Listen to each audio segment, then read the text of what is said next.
Pudiendo pasar a la historia como uno de los mejores shonens, Kimetsu no Yaiba desperdició casi todo su potencial, convirtiéndose en otro más del montón, con un final que no gustó a casi nadie. Pero, ¿qué pasó? ¿Qué hizo que una historia con tanto potencial acabara de esta forma tan estrepitosa? En este vídeo analizaré y daré mi opinión de lo que pudo haber sido Kimetsu no Yaiba y el cómo este cavó su propia tumba. Pues ya revelese y comenzamos con el vídeo.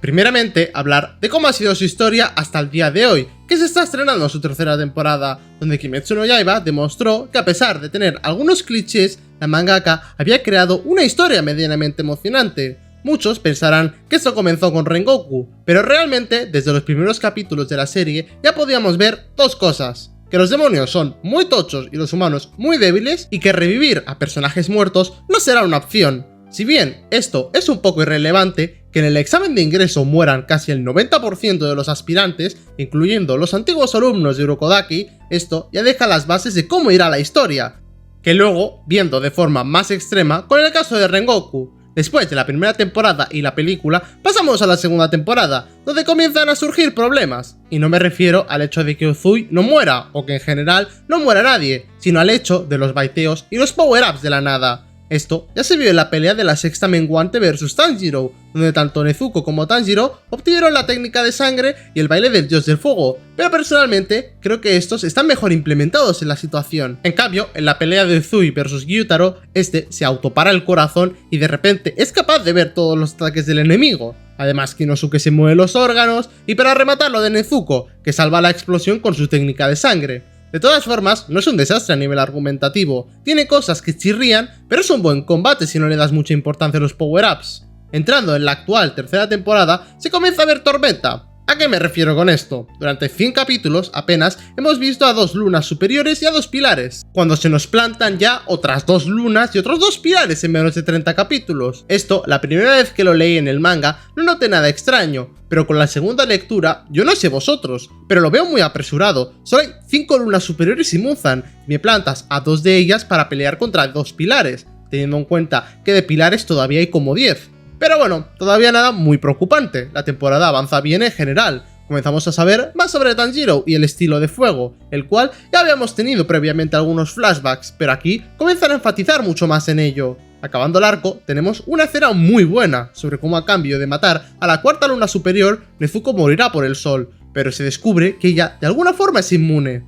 Aquí voy a hacer una pausa, porque mucha gente creeréis que esto está sacado de la nada, pero realmente hay una posible explicación a esto. La flor que tanto busca Muzan es esta, lirio de araña azul. ¿Sabéis por qué más de 1000 años nunca la he encontrado? Pues la razón es que esta flor solamente florece de día durante 3 días al año. Sí, efectivamente, solo puede florecer de día. Aquí viene lo interesante, la madre de Tanjiro la podemos ver recogiendo esta misma flor, lo que significa que Nezuko ha entrado en contacto con ella, y esta puede ser la razón de que sea inmune, al igual que Tanjiro más adelante. Pero no nos adelantemos, seguimos con la historia del desastre.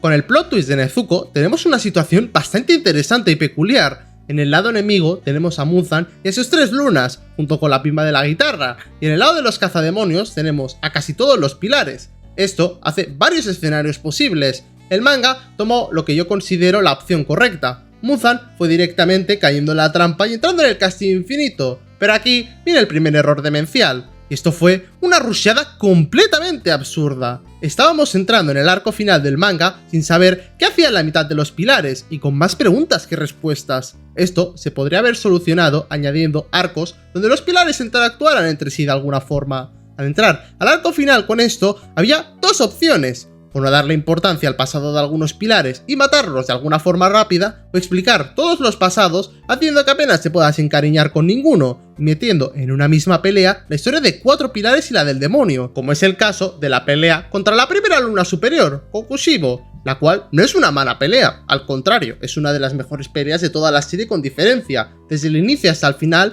para mí ha sido una de las peleas más emocionantes que he leído. Pero ahora, 3 años después de haberla leída, me doy cuenta de que la pelea estuvo muy desaprovechada, sobre todo en la historia de la primera luna, y es que los 2 hermanos progenitores y sus respectivas respiraciones, la solar y la lunar, tuvieron una historia la cual considero muy buena, pero muy rápida. Quiero decir, Yorichi, siendo el personaje más poderoso de todo Kimetsu no Yaiba y siendo el referente de todas las respiraciones, tuvo muy pocos momentos dentro de la serie y se profundizó muy poco en su relación con su hermano. Solo en la batalla final tenemos los pensamientos de Kokushibo y el cómo siempre fue la sombra de su hermano, donde se nos presenta la mayor parte de su historia. Destacar, antes de seguir, que el final de la pelea me parece completamente espectacular. El cómo Kokushibo ve reflejado el monstruo en el que se ha convertido por intentar igualar a su hermano y este decide morir. Personalmente, esta y la batalla de Akaza son lo mejor del arco, con una diferencia abismal.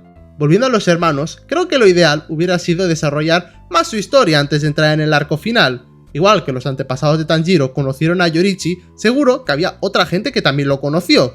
Eso, o meter un arco donde veamos de alguna forma a Kokushibo y aprendamos algo más sobre la respiración solar, que todo lo que sabemos de ella es por putos recuerdos randoms de Tanjiro. Pero bueno, lo dicho, esta pelea y la de Akaza están geniales, sobre todo la de Akaza, la cual ya conocíamos previamente. El problema comienza con la pelea final, la cual la verdad no sabría cómo describir.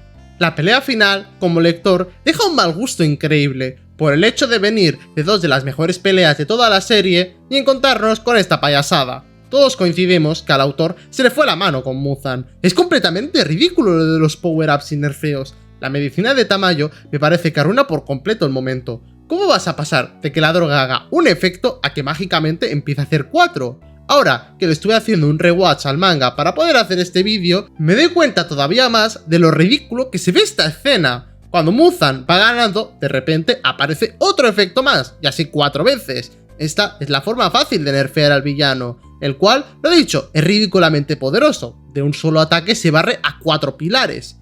Eso sin contar el que los cortes van con veneno, o que se regenera instantáneamente. Veneno, por cierto, el cual, sí, mágicamente es restaurado por un gato random de Tamayo. Sinceramente, creo que la pelea tiene muchas cosas innecesarias y ridículas, pero sería hipócrita por mi parte negar que la desesperación de todos dándolo todo no fue emocionante de leer. Ahí le tengo que dar un punto a la pelea. Definitivamente, el ver a los pilares sacrificándose para que llegue el amanecer y poder al fin matar a Muzan mientras este intenta escapar por todos los medios es una escena cuanto menos emocionante.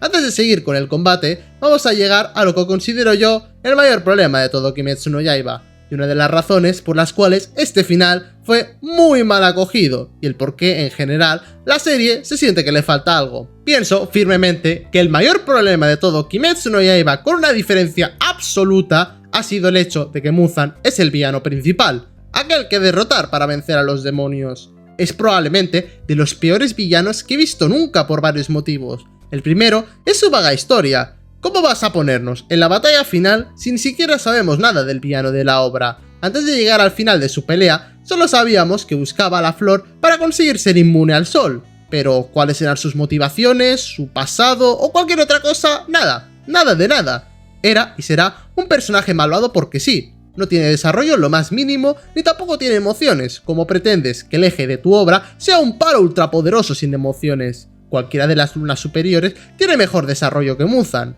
Y ese es el principal problema de la obra, no tiene un villano al cual poder poner como ejemplo. En cuanto a su pasado, que se nos explica al final de todo el manga, pues qué decir, me parece perfecto que él naciera en constante peligro de muerte y anhelara el poder vivir por delante de todo, pero no puedes pretender que en tu villano su única aspiración sea no morir. Después de venir de la historia de Kokushibo y Yorichi y ver el pasado de Akaza, pues qué queréis que os diga. Y esto es algo muy extraño, ya que la autora casi siempre ha conseguido encariñar al fandom de una u otra forma con el demonio. Incluso Akaza, que sería de los personajes más odiados, después de acabar su pelea con Giyu y Tanjiro, solo puedes pedir perdón por haberlo odiado. En fin, volviendo a Muzan, lo dicho, si realmente se hubiera dedicado un arco a los Shingeki Season 4 donde cambiamos las perspectivas y conocemos más a Muzan y a las demás lunas superiores, creo que al final hubiera mejorado enormemente. Todo el tema de los power-ups sí que es completamente insalvable, pero bueno, Muzan es un trozo de carne que solo busca sobrevivir, al menos eso sí que lo supo transmitir bien la obra. La desesperación que sufre Muzan intentando huir a toda costa y todos poniéndose en medio para que no huya, si dijera que esta escena fue mal, estaría mintiendo por completo. Luego pasamos a la parte del bebé, que me parece un poco extraña, pero bueno, después de esto llegamos al tan aclamado tema final de la obra. Con Muzan muerto tenemos a Demon King Tanjiro. En este caso tengo sentimientos encontrados. Por un lado lo veo muy innecesario y en cierta parte ridículo, pero por otro lado lo veo muy épico y como algo que salva un poco este final. La idea y la ejecución no la veo para nada mala en general, pero por otro lado, viéndolo en frío, es bastante genérico y innecesario. Pero si hay una razón por la cual lo considero interesante es porque desarrolla un poco más a Muzan. También que la escena de Tanjiro tumbado mientras los demás lloran a su alrededor y este de repente abre los ojos con la herida en la cabeza curada, creo que sin dudas va a ser una de las escenas más épicas del shonen actual cuando se anime. Si Ufotable se le ocurra, puede salir de aquí una de las mejores OST de la historia. Siguiendo con DKT, el concepto de el demonio definitivo al principio me pareció un poco ridículo, porque Tanjiro era inmune al sol. Pues como lo he explicado antes, al igual que Nezuko, él estuvo en contacto con la flor de lirio de araña azul. En un flashback suyo lo podemos ver. Al estar en contacto, estos han obtenido inmunidad al sol.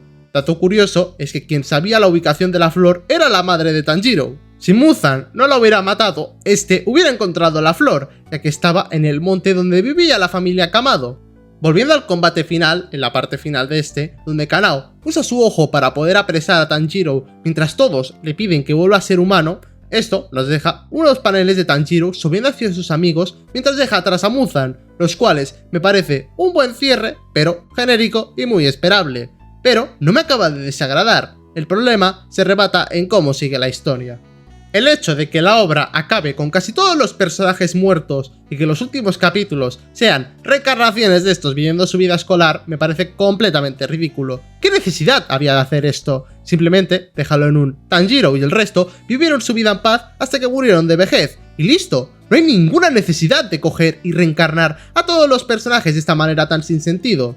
Resumiendo y en conclusión del vídeo, el final de Kimetsu no Yaiba, si se hubiera llevado sin prisas y de una manera orquestada sin power-ups, nerfeos, historias rusheadas y varios problemas más, no es que hubiera sido el mejor final de la historia ni nada, pero al menos hubiera sido recordado a la posteridad como una obra decente tirando para buena. Aunque este vídeo haya sido un 80% de cosas negativas, no se puede negar que la mangaka sabe hacer peleas tensas y muy buenas. Simplemente creo que algo le pasó, y por eso este arco final se siente tan anticlimático con la obra. Si gusta mucho el vídeo, haré más hablando de las diferentes partes que tuvo este arco final, o incluso analizando más el manga en general. 真の最強をその身に刻む。I am